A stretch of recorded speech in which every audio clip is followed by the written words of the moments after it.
A 16-year-old is dead and a 14-year-old is in critical condition in the latest of a series of shootings inside Seattle's self-proclaimed police-free zone, known as the Capitol Hill Organized Protest, CHOP. Initially home to hundreds of peaceful protesters, in the last 10 days, 4 other people were shot in the area, including a 19-year-old man who was killed. The violence has left some officials seriously questioning the safety of the encampment and looking to take steps to dismantle it. Officers said in a police blog that at about 3 a.m. on Monday, a white Jeep Cherokee SUV was reported near a CHOP concrete barrier that surrounds the protest area. Several unidentified people then fired shots into the vehicle.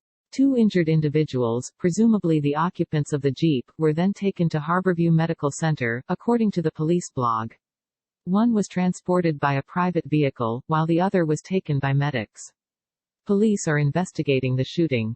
CHOP, originally named the Capitol Hill Autonomous Zone, or CHAZ, was founded about 3 weeks ago after a series of dangerous clashes between protesters and law enforcement during protests against police brutality sparked by the killing of George Floyd. The clashes culminated in police abandoning their precinct building in the area. Peaceful protesters filled the area with free food and community gardens, and held speeches, movie nights and teach-ins. Across the main road in the encampment, some people painted "Black Lives Matter" in large colorful letters. But recently, with the barrage of nighttime gun violence, the numbers of demonstrators have dwindled dramatically. During a press conference at the occupied zone on Monday, Carmen Best, the police chief, said the situation at CHOP was not safe for anybody and said protesters should move out of the area. As an African American woman with uncles and brothers, I wouldn't want them to be in this area, she said. But Best did not provide additional details about when officials would begin dismantling the zone. I can't telegraph what's going to happen, she said. I can tell you that I think enough is enough, I absolutely do. Jenny Durkin, Seattle's mayor, had previously said during a meeting with protesters Friday that the concrete barricades surrounding the protest zone would be removed on Sunday, and those directly outside the police's East Precinct would be left, according to Converge Media, the only news organization allowed in the meeting. But no crews arrived Sunday to remove them, and as of 3 p.m. Monday, the barricades were still up.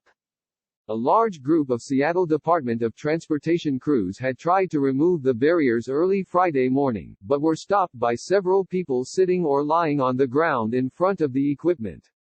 In recent days, some people at CHOP have moved their tents away from Cal Anderson Park, so they are closer to the police precinct. But many still remain in the park. Questions remain about how protesters will respond to the city attempting to remove barricades, and what will happen to those still in the park. Hours after the shooting, an African-American woman was reportedly pushed by the Fox News reporter Dan Springer, according to Derek Drungo, an activist at CHOP who witnessed the incident. Drungo said Springer then got in his truck and protesters surrounded it, asking for an apology. One woman briefly climbed on top of the truck. Activists said the reporter's personal security detail came out and tried to pepper spray them, and the group moved a concrete barrier in front of the truck to stop him from leaving. The reporter later got out of the car and another man with Fox tried to move the truck. While driving very slowly, Drungo said the man hit him. I got back in front of the car and the driver kept driving, Drungo told The Guardian. My hands were up in the air, and he hit me 6 times. I told him to stop, he added.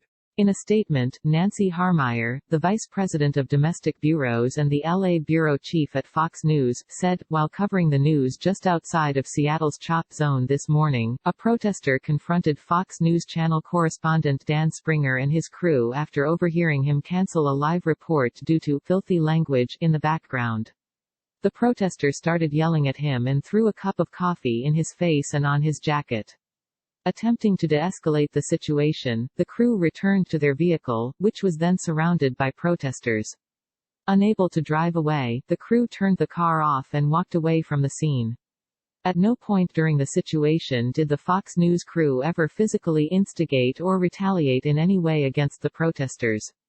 In a tweet early Monday, Donald Trump said, Seattle looters, agitators, anarchists and protesters, are now refusing to leave the CHOP zone. They have zero respect for government, or the mayor of Seattle or governor of Washington state. Not good.